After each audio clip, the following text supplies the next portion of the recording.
फूल और कांटे। An office के समय लगातार एक के बाद एक 2 ट्रेन की रद्द कैंसिल हो जाने के कारण मेट्रो स्टेशन पर भयंकर भीड़ थी। इस कारण हर आने वाली ट्रेन पहले से ठसाठस भरी हुई आ रही थी। इनमें चढ़ना और उतरना भी एक युद्ध के समान ही था। सब चढ़ने वाले पहले चढ़ना चाहते थे, लेकिन उधर उतरने वालों को पहले उतरना था। इस जद्दोजहद में कोई किसी को स्थान नहीं दे रहा था, लेकिन फिर भी भरी हुई ट्रेन में भी अनेक लोग जगह बना ही लेते थे और चढ़ने वाले हर एक को ऐसा लगता था कि उसने कोई किला फतह कर लिया हो। इसी रेलम पेल में मेट्रो ट्रेन आकर स्टेशन पर रुकी और चढ़ने उतरने वालों के बीच युद्ध छिड़ गया। कुछ लोग उतरने की कोशिश कर रहे थे, लेकिन उसके चौगुने लोग चढ़ने की। उन उतरने वाले लोगों के बीच एक बच्ची भी थी, 20-21 वर्ष की। वह उतरने की बहुत कोशिश कर रही थी, लेकिन इतनी भीड़ अंदर आ रही थी कि वह किसी भी प्रकार आगे नहीं बढ़ रही थी। उसने लोगों से उतरने के लिए जगह देने के लिए बार बार अनुनय विनय किया, लेकिन कोई सुन ही नहीं रहा था। सब चढ़ने की जल्दी और धुन में थे। जो सुन भी रहे थे वे बेबस थे। उन्हें भी भीड़ आगे और पीछे से धकेल रही थी। उसे रोना छूट गया। उसकी आंखों से आंसू निकलने लगे। उस लड़की के पास खड़ी युवती को बच्ची पर दया भी आई और चढ़ती भीड़ पर क्रोध भी।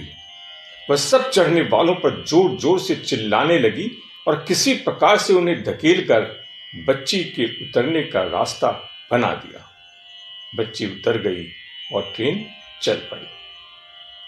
ट्रेन चलने के कुछ देर बाद ही एक यात्री ने खींचते हुए कहा, कैसी लड़की थी, कैसे पैर मार कर गई है। यह बात उसने उस युवती से कही जिसकी सहायता से बच्ची ट्रेन से उतर सकी थी।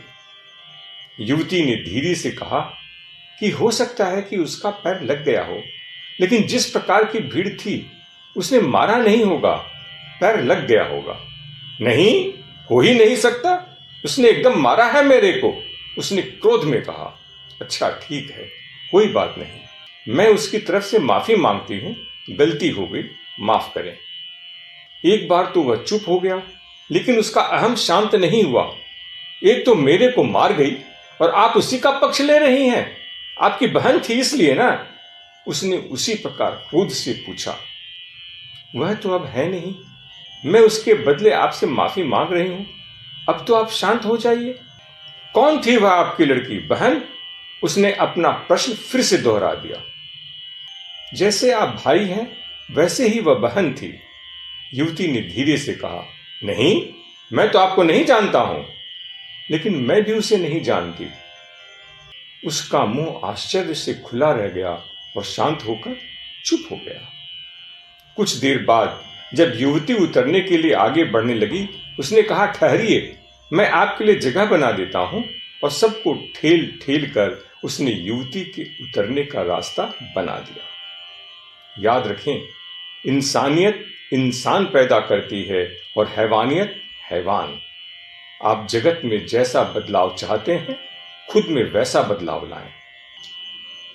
संत कबीरदास ने कहा है, जो तो को कांटा बोए ताही बोए तू फूल, जो तो को कांटा बोए ताही बोए तू फूल, तो को फूल है, वाको है त्रिशूल।